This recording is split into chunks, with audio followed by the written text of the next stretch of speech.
না। কোরআন শরীফের ভাষায় মহান আল্লাহ জানিয়েছেন আল হাকুমুত তাকাসুর, মানুষ লালসায় গ্রেফতার হয়ে পড়বে হাত্তা যুরতুমুল মাকাবির, এমনকি কবর পর্যন্ত। চাই পৃথিবীতে যে কাজ হোক না কেন, সেটা খারাপ কাজ হলেও মানুষ করতে থাকবে, সেটা অন্যায় হলেও করতে থাকবে। তবে যারা করবে, মহান আল্লাহ তাদের জন্য জানিয়ে দিলেন ওয়াইলুল লিকুল্লি হুমাযাতিল লুমাযা, তাদের সামনে এবং পিছনে দুর্ভোগ। দৃষ্টান্ত স্বরূপ ছোট্ট একটা কথা বা ছোট্ট একটা দৃষ্টান্ত দিয়ে আমার বক্তব্য ছাড়বো, কারণ আমি স্বল্প সময়ের জন্য আপনাদের কাছে এসেছি। আল্লাহ পাকের নবী নবী সালেহ আলাইহিস সালাতু ওয়াস সালামকে আল্লাহ পৃথিবীতে পাঠিয়েছিলেন। আল্লাহ নবী আদম আলাইহিস সালাম থেকে আমাদের নবী পর্যন্ত যত নবী এবং রসুল পৃথিবীতে এসেছে, সমস্ত নবী এবং রসুলের একটাই দায়িত্ব, সেটা হলো এই পৃথিবীতে আল্লাহর দ্বীনকে কায়েম করা। আর এই পৃথিবীতে আল্লাহর দ্বীনকে কায়েম করার জন্য তারা পৃথিবী জমিনে সব প্রকারের কষ্ট সহ্য করেছেন। জোরে বলুন। তবে নবী সালেহ আলাইহিস সালাম ওই দায়িত্বটাই পালন করার জন্য উম্মতের মাঝেও কলেমার দাওয়াত দিলেন, স্রষ্টার রবের তথা এক স্রষ্টার বর্ণনা করলেন।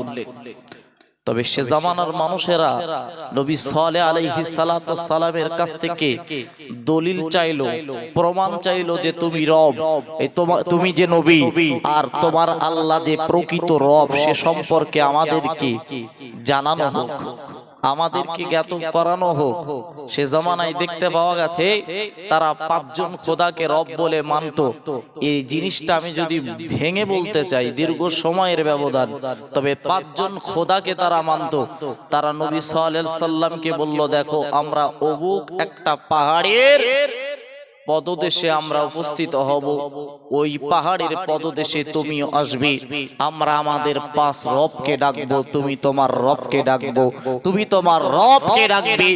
যার রব তথা আমাদের পাঁচ রব যদি আমাদের কথায় সাড়া দেয়, নিশ্চিতভাবে আমরা জিতে যাব। যদি তোমার রব তোমাকে সাড়া দেয়, তুমি জিতে যাবে। আল্লাহর বান্দা মনে রাখুন, ও মুসলমান ঘরের সন্তান, খুব খেয়াল করুন। নবী সালেহ আলাইহিস সালাতু ওয়াস সালাম ওদের কথা মতো চলে গেলেন ওই পাহাড়ের পদদেশে।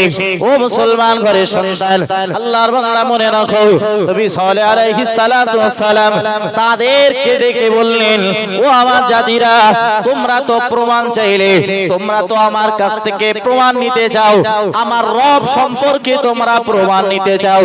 তবে আমি প্রমাণ দেওয়ার আগে তোমাদের রব তোমরা আগে ডাকো।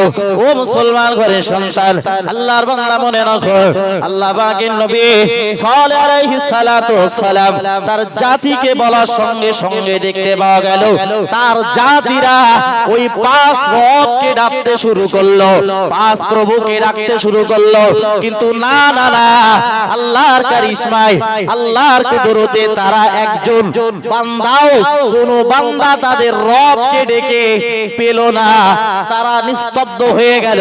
ও মুসলমান ঘরের সন্তান, তৎকালীন জামানার মানুষগণ নবী সালেহ আলাইহিস সালাতু ওয়াস সালামকে ডাক দিয়ে বললেন, ও নবী সালেহ আলাইহিস সালাতু ওয়াস সালাম, আপনার কাছে দাবি হলো, আপনার কাছে আমাদের আরজি হলো, আপনি যে এক রবের গুণকীর্তন করেন, আপনি যে এক প্রভুর গুণকীর্তন করেন, আপনি যে এক স্রষ্টার গুণকীর্তন করেন, আপনি আপনার স্রষ্টাকে ডাকেন। নবী সালেহ আলাইহিস সালাতু ওয়াস সালাম আল্লাহর দরবারে হাত তুলেছেন, আল্লাহর দরবারে দোয়া করবেন। কিন্তু না না না, নবী সালেহ আলাইহিস সালাতু ওয়াস সালামের দোয়া করার আগে ওই বান্দাগণ তথা নবী সালেহ আলাইহিস সালাতু ওয়াস সালামের উম্মতগণ নবী সালেহকে ডেকে বলল, ও নবী সালেহ, মনে রাখো তুমি তোমার রবকে যে জিনিসটাই চাইবে হয়তো আগে থেকেই চেয়েছিলে, অতএব তোমার চাওয়ার সঙ্গে সঙ্গে তোমার প্রভু ওটাকে দান করে দেবে।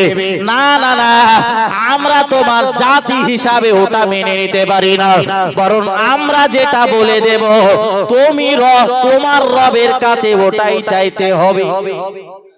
আমরা জাতি, তোমার জাতি হিসাবে, তোমার কম হিসাবে যেটা বলে দেবো ওটা চাইতে হবে।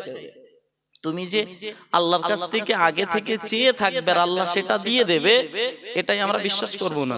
তো নবী সাল্লাল্লাহু আলাইহি সাল্লাম বললেন, ওগো আমার জাতি, আল্লাহকে তো প্রমাণ দেব, তা তোমরা কি চাচ্ছ? আল্লাহর বান্দা মনে রাখুন, ও মুসলমান ঘরের সন্তান, অবাক হয়ে যাবেন তৎকালীন জামানার মানুষগণ নবী সাল্লাল্লাহু আলাইহি সাল্লাতু সালামকে ডাক মেরে বললেন, ও নবী সাল্লাল্লাহু আলাইহি সাল্লাতু সালাম, এই বড় পাহাড় দেখছেন, এই পাহাড় থেকে একটা উট বাহির করে আনতে হবে। বাবু, আপনারা বলবেন পাহাড়ের ভিতরে উট থাকা সম্ভব? পাহাড়ের আশেপাশে থাকা সম্ভব, কিন্তু পাহাড়ের ভিতরে পাথরের ভিতরে উট থাকা সম্ভব? কিন্তু দাবিটা করলো যে পাহাড়ের ভিতর থেকে পাথরের ভিতর থেকে উটটাকে বাহির করতে হবে, তাহলে বিশ্বাস করব।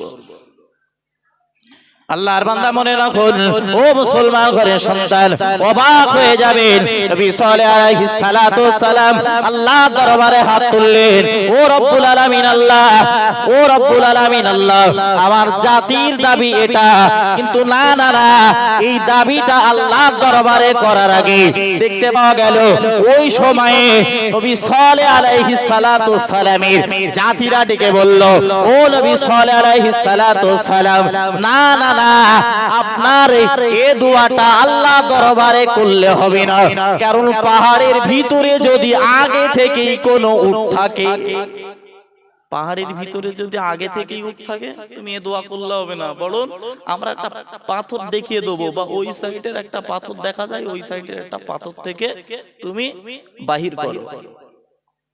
নবী সাল্লাল্লাহু আলাইহি সাল্লাম আবার আল্লাহর দরবারে হাত তুলেছেন, আল্লাহ, আমার জাতির দাবি এই।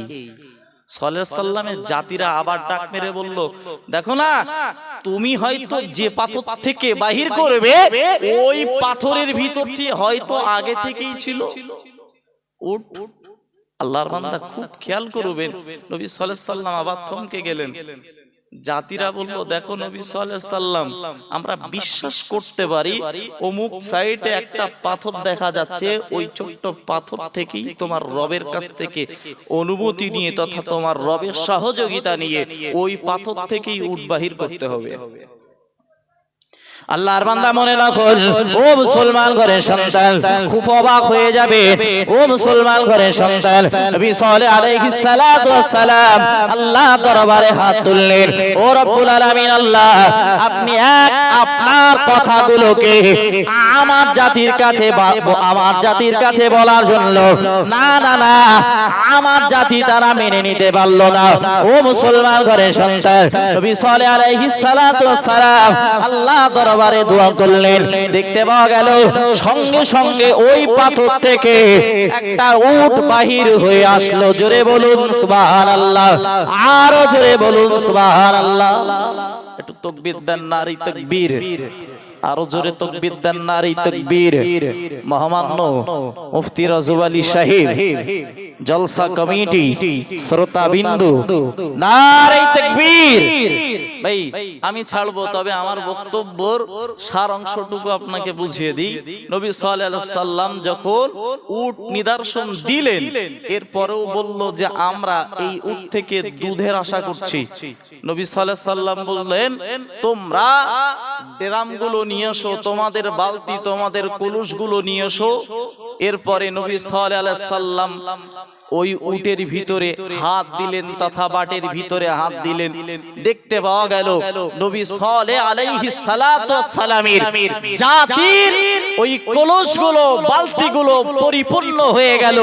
এরপরে নবী সাল্লাল্লাহু আলাইহি সাল্লাতু ওয়াসসালাম ডাক মেরে বললেন, দেখো না, আমি তোমাদের কাছে এই কথাটা বলতে পারি যে এটা আল্লাহর নিদর্শন, আর আল্লাহর নিদর্শন, খবরদার তোমরা জানো বিয়াদবি করে তাকে আঘাত করবে না। নবী সাল্লাল্লাহু আলাইহি সাল্লাম বললেন, আঘাত তো দূরের কথা, তোমরা চোখ দিয়ে খারাপ নজরেও দেখবে না। ও মুসলমান ঘরের সন্তান, আল্লাহর বান্দা মনে রাখো, এরপরেও অর্থ আর টাকা লালসায় তাফসীরকারগণ লিখেছেন 9 জন ডাকাত দল ওই উটটাকে হত্যা করে। বিস্তার ঘটনা বলার একেবারে সংক্ষিপ্ত করছি। তো এই উটটাকে তারা হত্যা করেছিল পৃথিবীর স্বার্থ সিদ্ধি অন্বেষণের জন্য। বাবু, তারা পৃথিবীর জমিনে ধ্বংস হয়েছিল।